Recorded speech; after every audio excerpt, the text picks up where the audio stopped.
የረጅም ጊዜ ፍቅረኝ ማለት የሰፈር ልጅ ነው። ከትውውቃችን ሲጀምር የሰፈር ልጅ ነው። ለረጅም ጊዜ ሲጠይቀኝ ፍቅረኛው ከየት መጣ? ከሰማይ መና ወርዶልሽ ነው? መሬት ወድቆ አግኝተሽው ነው? ከእንቅልፊ ስትነሽ እንደ አዳም ከቀኝ ከግራ ጎንሽ አገኘሽው? ከየት መጣ? እንዴት ተዋወቃችሁ? ጦስ ዶሮውን ንገሪኝ። ጦስ እሺ፣ ትውውቃችን የሰፈር ልጅ ነው። ልጅ እያለን ተማሪ እያለው እና እዛ ተማሪ እያለው ያስቸግረኝ ነበረ።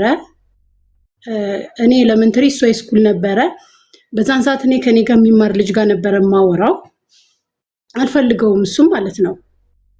እና ሌላ ፍቅረኛ ያስኩኝና እኔ አልፈልገውም፣ እውነትም አልፈልገውም በዛን ሰዓት። ከዛን ከረጅም ጊዜ ከ4 ዓመት በኋላ ከዚህኛው ፍቅረኛ ጋር ተለያየን። ከዚህም መሃል ግን ይደውላል፣ ይሄኛው ይደውላል፣ በመሃል ይደውላል፣ እናወራለን። ከተለያየው በኋላ ይሄኛውን ከተኩ በኋላ ማለት ነው። በስልክ በአካል ተበታትነናል። እሱም ሰፈር ለቋል፣ እኔም ሰፈር ላይ ይከነው ለየቦታ ነው የምንኖረው፣ ግን በአካል ተገናኝተን አናውቅም። እስቲ ለ10 ዓመት በስልክ ዝም ብሎ በቃ አለ አይደለ የሰፈር ልጅ በሚባል ነገር በፌስቡክም በኢሞም ዳይሬክትም አንዳንዴ እናወራለን፣ ሰላምታ ነው። ከዛም በኋላ እኔ ያኛው ፍቅረኛን ከተወኩ አሁንም ሌላ ሰው ጋር ነበርኩኝ እኔ። በዚህ መሃል ግን እሱም ሌላ ህይወት ውስጥ ነው፣ እኔም ሌላ ህይወት ውስጥ ነኝ፣ እናወራለን። ከሱ ሌላ ጠበሽ አንቺ? አዎ። ሌላኛውን የተጠባበሳችሁት? ሁለተኛው እሱ በምሰራበት መስሪያ ቤት ውስጥ ነው። እሺ። ከዛን በቃ ተወኩኝ ይሄኛውን። እሱም ሌላ ህይወት ውስጥ ስላለ በቃ አስጠላኝና አላወራውም። ይሄኛውን ተወኩት። እህቴ ምናምን እያለ ሲያወራም ቴክስትም አልመልስለትም፣ ምንም በቃ አላወራውም። የመጀመሪያውን ማለት ነው አይደለም ይሄ አሁን ስለሱ ማውራት የፈለኩትም ማለት ነው። የመጀመሪያውማ ቀረ፣ አለቀ በቃ እሱ ቀረ። እሺ። ከዛን ይሄኛው አሁን በቅርቡ ወደ 4 ወር አካባቢ እኔ አሁን አረብ ሀገር ነኝ። ወንድሜ ላይ ከሰው ጋር ተጣልቶ ወንድሜ ተመቶ ሆስፒታል ይገባል። ከዛን ከሰው ነው የሰማሁት። እኔ ሲም ካርድ የለኝም፣ ዳይሬክት መደወል አልችልም ቤተሰብ ጋር። ሁሉም የኔ ቤተሰቦች ኦንላይን ያለ ሰው የለም። ከዛን እሱ ነበረ ኦንላይን ላይ ደወልኩለት። ደንግጫለሁ፣ ያለቀስኩ ምናምን ነበር የደወልኩለት። ከዛን አይዞሽ ምናምን አለኝ፣ አገናኘኝ። ከዛን በቃ አይዞሽ አለኝ። በሰዓቱ ከጎኔ ሆነ። ከባድ ጊዜ ነበረ። ለ1 ወር አካባቢ በቃ ከኔ ጋር እኩል እንደሚጨነቅ ሰው አስመሰለ። ከዛም በኋላ እኔ ወደድኩት።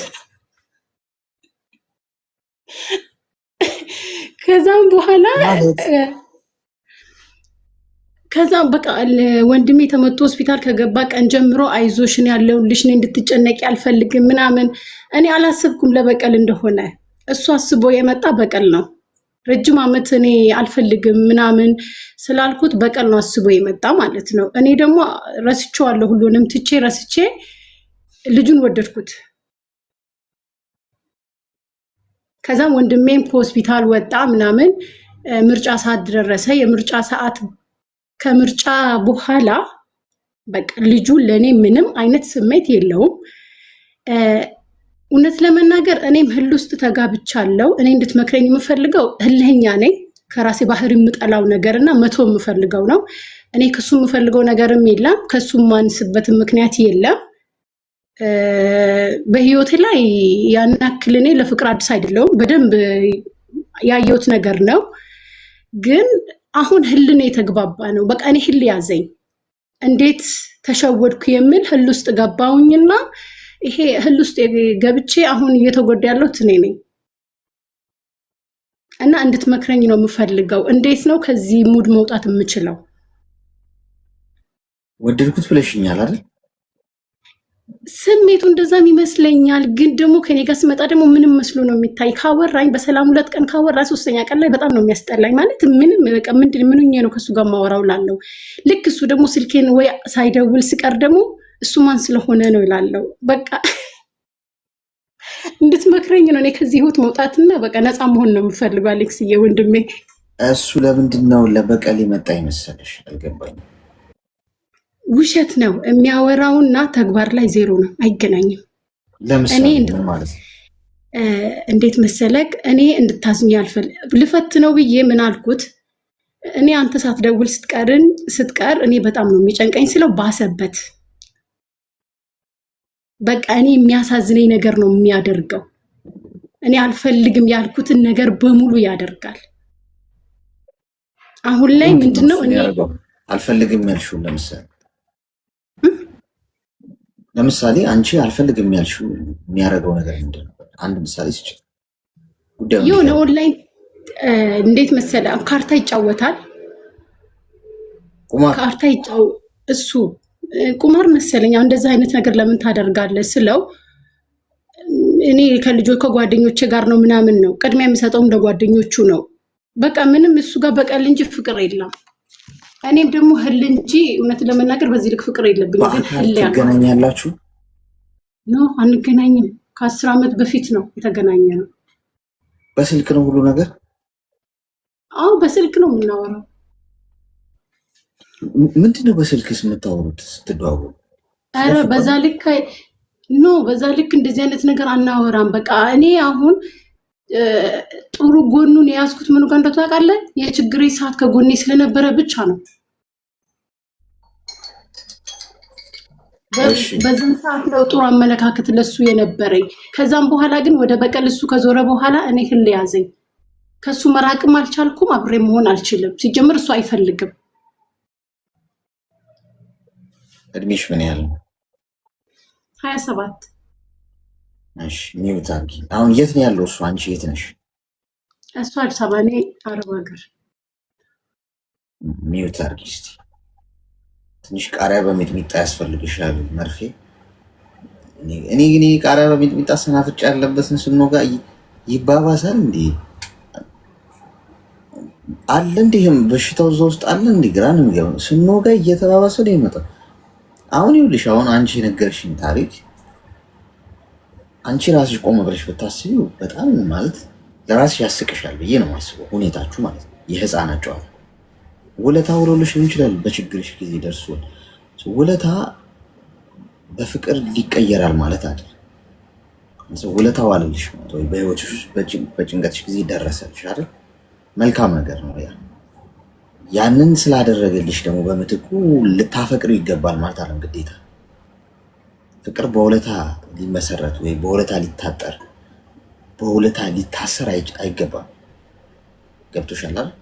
የእውነት አንቺ ጋር ስሜት ኖሮ ያንን ሰው ለትዳር ፈልገሽ ከሆነ እሱን ፈልጎሽ ከሆነ ተፈላልጋችሁ ከሆነ ምንም መጃጃል አያስፈልገውም። ይሄ መገባበዝ፣ አንተ ደውል አንቺ ደውል አይነት ነገር። ሁለተኛ ነገር ቁማር የሚጫወት ሰው አሁን ይኸውልሽ በስሜታዊነት አይደለም መጓዝ ያለብሽ፣ በማስተዋል ቁማር ይጫወታል አልሽ፣ ካርታ ነገ አንቺን አስይዞ ነው የሚጫወተው እንደዚህ አይነት ወንድ። ገብቶሻል? ያገባሽ ራሱ በሚስቴ እንሂድ ይመቻችኋል እንሂድበት ሊል ይችላል። ያረጉታል ደግሞ የምታዩን ነገር አርቀሽ ማሰብ መቻል አለብሽ። የወደድኩት ሰው ወይም እየተጓዝኩበት ያለሁበት ሰው ፊውቸር ወደፊት የዛሬ 20 ዓመት 30 ዓመት የምር አብሬው በትዳር ልቀጥል የምችል ሰው ይሆናሉ። ለትዳር ለቁም ነገር ይሆናሉ እንጂ እኮ በስልክ ሆዴ ምናምን መባባል እኮ እንትን አይፈልግም እኮ። ዝም ብሎ የዴቲንግ አፕሊኬሽን ላይ ገብተሽም ማታቂውን ሰው እዛ ላይ አፕ ላይ ቁጥር ተለዋውጠሽ ሄሎ ሄሎ እያልሽ እኮ ልትጃጃይ ትችላለሽ በስልክ። እሱ አይደለም ቁም ነገሩ። ምንድን ነው መድረሻው? መጨረሻውን ማየት አለብሽ። የሰውዬ ቁማርተኛ ነው፣ ካርታ ይጫወታል። አንቺን ማኒፑሌት ለማድረግ ነው እየሞከረ ያለው። ማይንድ ጌም ነው እየተጫወተ ያለው። እንዳልሽው ለበቀል ነው የመጣው ካልሽ ዝመተው ነው። ለምን አትተዩ? እልህን ያዘኝ አልሽ። እልህ ምን ያደርግልሻል? እሱ ከማን ብሶ ነው? ምን አመጣው? እሱን ከማን ብሶ? 27 ዓመትሽ ነው። እሱ ለአንቺ ምክር አያስፈልግሽ። እድሜ በራሱ ያስተምራል። ማስተዋል ትችላለሽ። እልህ ውስጥ አትግቢ። ማን ስለሆነ ነው? ምን አመጣው? ማንስ ቢሆን ግዴታ አንቺ ልብሽን መጠበቅ አለብሽ። ልብሽ ውድ እንደሆነ ማሰብ አለብሽ። ስለዚህ በስሜታዊነት ሳይሆን በማስተዋል መራመድ መቻል አለብሽ። በጣም የምታፈቅሪው ሰው እንኳን ቢሆን ላታገቢው ትችላለሽ። የኔ ናት ለትዳር የማይሆኑ ግን የሚፈቀሩ ሰዎች አሉ። በጣም ታፈቅረዋለሽ። ይህ ማለት ለማፍቀር ጥሩ ባህሪ አያስፈልገውም ሰው። አሁን አንቺ የሆነን ሰው ከሆነ ሰው ፍቅር እንዲይዝሽ ጥሩ ባህሪው ላይሆን ይችላል ብቁ የሚሆን። ምክንያቱም እንደዛማ ከሆነ ሰዎች አቢዩዝ የሚያደርጋቸው ሰው ላይ ወድቀው አይሰቃዩ። እኔ እኮ ፍቅሩ ነው እኮ መተው አልቻልኩም አይሉም። ለምን? ባህሪ መርጦ ወይ ስነ ምግባር መርጦ የሚፈቀር ቢሆን ሰው ሁሉ ምርጥ ባህሪ ያለው ጥሩ ስነ ስርዓት ያለውን ሰው መርጦ ያፈቅራል።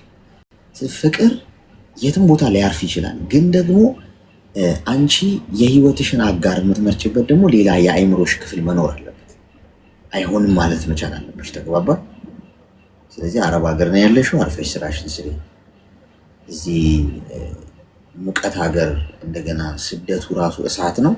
ሌላ ደግሞ ማኒፑሌተር ቀጥረሽ ህይወትሽ ውስጥ መከራሽን አታብዥ። ተግባባ? አሁን ሌክስ እየሰማው ነው። እንደዛ አርጊሽ። እሺ፣ አመሰግናለሁ። እሺ፣ አሲስ ትደውልለታለች። እናሲስ አሁን የምትደውል ሴት ልጅ ከተያዘች የተያዘ ሰው ከባድ ነው ጓድ።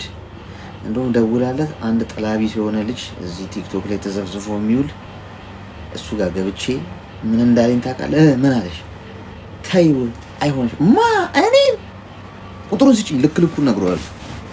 ከዛ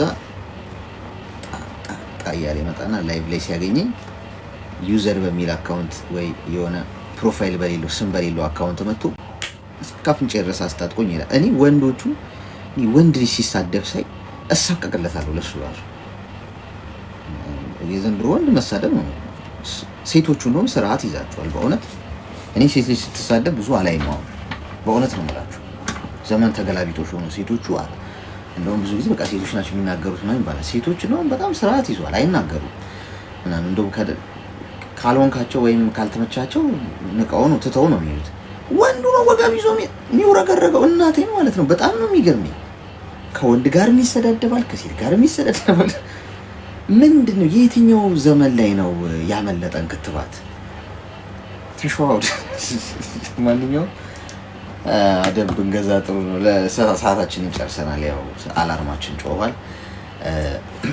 መጥፎ ጊዜ እያሳለፋችሁ ያላችሁ ሰዎች፣ ክፉ ቀን እያሳለፋችሁ በጭንቀት ውስጥ በድብርት ውስጥ በመከፋት ውስጥ ያላችሁ ሰዎች፣ ሰው የለኝም የማወራው ሰው ማያዳምጠኝ ሰው የለም ብላችሁ ታስቡ ሰዎች ኑ እሺ፣ እኔ ያዳምጣችኋለሁ። ወንድማችሁ ነኝ። መወለድ ቋንቋ ነው። ጊዜን የሰጠ ፈጣሪ በነፃ ነው የሰጠኝ 24 ሰዓት። ስለዚህ ከሰጠኝ 24 ሰዓት ውስጥ 1 ሰዓት ተኩል እናንተ በሰጣችሁ እባረክበታለሁ ብዬ ነው የማስበው። ሰው ነገ ደግሞ እንቀጥላለን። እድሜና ጤናውን ይስጠን። ዛሬ ያልገባችሁ ብዙ ሰው አለ ገስት ላይ፣ ነገም አለን፣ ችግር የለም። እሺ ሰው ይህንን ነው የምላችሁ። ጤናና እድሜ ይስጣችሁ፣ ክፉ አይንካችሁ፣ አትታመሙ። ሆስፒታል የምትሄዱ ሰው ለመጠየቅ የሆነ እንጂ እናንተን ክፉ አያገኛችሁ። ፈልጋችሁ አትጡ፣ አይጉደልባችሁ። በሰው ፊት ክብርና ሞገስ ይሆናችሁ ፈጣሪ። ውድቀታችሁን በሚመኙ ሰዎች ፊት ስኬታችሁ ይበሰር። ከፍታችሁ፣ ሳቃችሁ፣ ደስታችሁ፣ ማግኘታችሁ ይበሰር። ሁሌም ቢሆን ከፊት እየቀደመ እንቅፋት የሚሆንባችሁ ፈጣሪ ያንሳላችሁ። ክፉ የሚያስቡባችሁን ሰው ዞር ያድርግላችሁ። ሰርታችሁ የሰራችሁትን ይባርክላችሁ።